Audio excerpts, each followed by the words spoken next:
बिस्मिल्लाहिर्रहमानिर्रहीम। मैं डॉक्टर आबिद आपकी खिदमत में एक नया टॉपिक लेके हाज़िर हूँ। आज का हमारा टॉपिक है कॉन्स्टिपेशन यानी कब्ज़। यानी जब आप वाशरूम में जाएं और आप आसानी से अपना स्टूल या पाखाना पास ना कर सकें तो इसी का नाम है कॉन्स्टिपेशन। सबसे पहले हम जानेंगे कि इसकी बेसिक रीज़न या वजूहात क्या हैं, वो कौन सी वजूहात हैं जिनकी वजह से कॉन्स्टिपेशन होती है। फिर हम इसका ट्रीटमेंट जानेंगे और फिर हम जानेंगे कि कॉन्स्टिपेशन की वजह से आपको क्या क्या तकलीफ़ हो सकती हैं और आखिर में हम इसकी ट्रीटमेंट के बारे में बात करेंगे।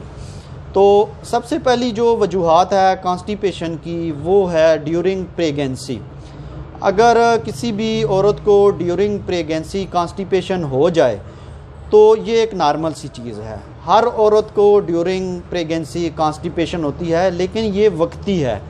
डिलीवरी के बाद कॉन्स्टिपेशन आहिस्ता आहिस्ता ख़त्म हो जाती है। दूसरी बड़ी रीज़न्स में स्मोकिंग है। अगर आप स्मोकिंग करते हैं तब भी चांसेस यही हैं, ज़्यादा चांसेस यही हैं कि आपको कॉन्स्टिपेशन होगी। तीसरी बड़ी वजूहात में फ़ाइबर वाली ग़िज़ाओं का कम लेना है।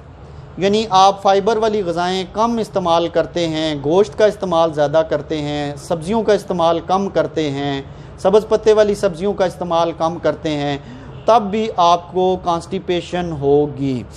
चौथी बड़ी वजूहात में पानी का कम लेना। अगर आप पानी का कम इंटेक लेते हैं तो आपको कॉन्स्टिपेशन होगी। पांचवी बड़ी वजूहात में जो थायराइड ग्लैंड है उसका लो फंक्शन करना। इसी तरह आप अगर मेडिकेशन करते हैं, आप ऐसी मेडिसन लेते हैं जिनसे कब्ज़ वक्ती तौर पर दूर होती है, कॉन्स्टिपेशन वक्ती तौर पर दूर होती है, लेकिन जैसे ही आप वो मेडिसन छोड़ते हैं तो आपका वो फिर कब्ज़ हो जाती है।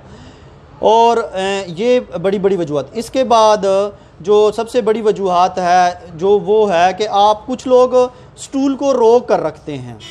जब आप स्टूल को रोक कर रखते हैं तो आप की जो कोलोन होती है वो पानी निकाल लेती है, वो जो स्टूल से पानी निकाल लेती है, जिससे आपके पाखाने में पानी की मिकदार बहुत कम हो जाती है, जिससे आपका स्टूल बिल्कुल सूख जाता है और आपको स्टूल पास करने में बहुत ज़्यादा दिक्कत होती है।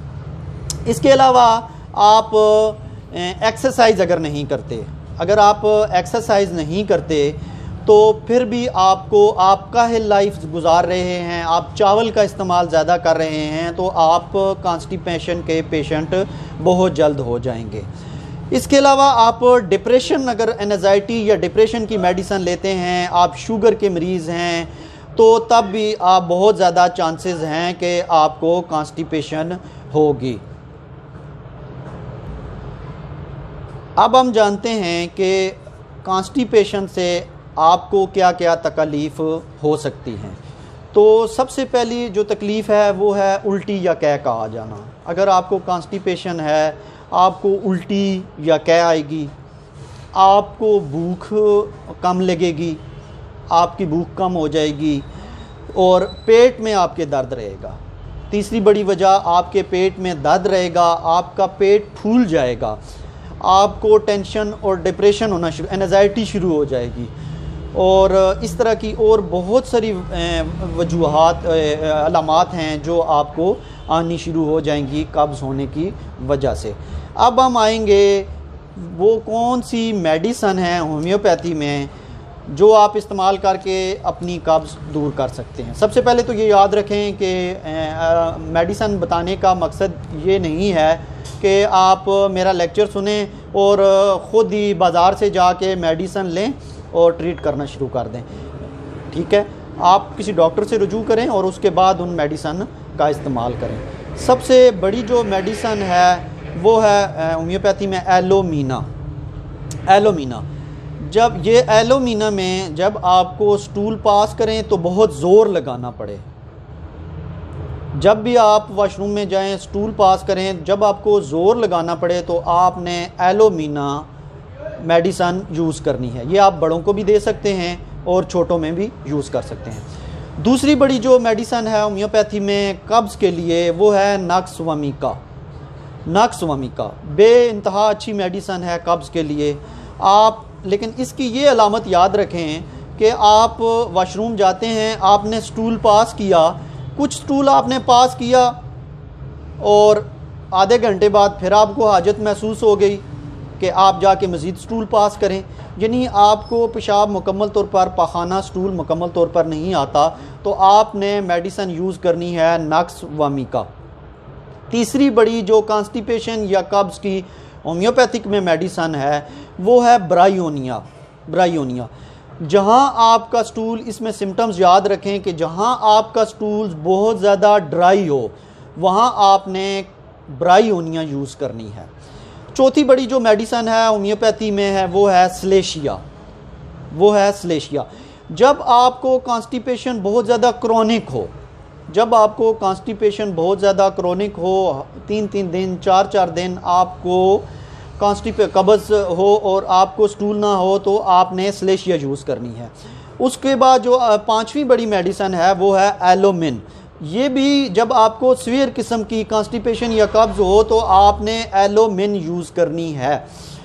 और ये आप याद रखें कि जब आप एलोपैथिक मेडिसन यूज़ करते हैं तो एलोपैथिक मेडिसन से आप ये देख लें कि जो पेशेंट यूज़ कर रहे हैं वो आपको ज़रूर बताएंगे कि वक्ती तौर पर तो आपको फिल-फोर पाखाना आ जाएगा, आपको कब्ज़ दूर हो जाएगी, लेकिन आपके लिए जैसे ही वो आप मेडिसन यूज़ करेंगे आपको पखाना या स्टूल खोल के आएगा, लेकिन आपको फिर 2-3 दिन 4 दिन कब्ज़ होगी। तो आपने, अब मैं आता हूँ कि आप डाइट के ज़रिए कैसे दूर कर सकते हैं कब्ज़ को। आप एक्सरसाइज करें, आप सुबह निहार मुँह पानी लें, निहार मुँह आप पानी लें।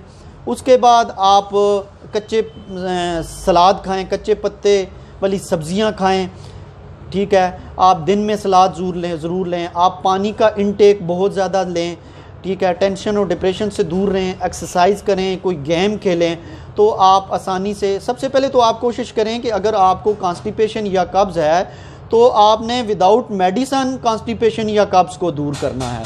आप मेडिसन की तरफ पहले ना जाएं, सबसे पहले आप मेडिसन से आप कोशिश करें कि आप डाइट के ज़रिए और एक्सरसाइज के ज़रिए अपना इलाज करें। वो यही है कि आप गोश्त का इस्तेमाल कम करें, चावल का इस्तेमाल कम करें, कच्चे पत्ते वाली सब्ज़ियां ज़्यादा लें, अच्छे सब्ज़ पत्ते वाली सब्ज़ियां ज़्यादा लें, दिन के टाइम सलाद लें, पानी का इस्तेमाल ज़्यादा से ज़्यादा करें और एक्सरसाइज करें। अगर उसके बाद भी आपकी कॉन्स्टिपेशन या कब्ज़ दूर नहीं होती तो फिर आप मेडिकेशन की तरफ आएँ। तो ये तो था हमारा लेक्चर कॉन्स्टिपेशन के मतलब।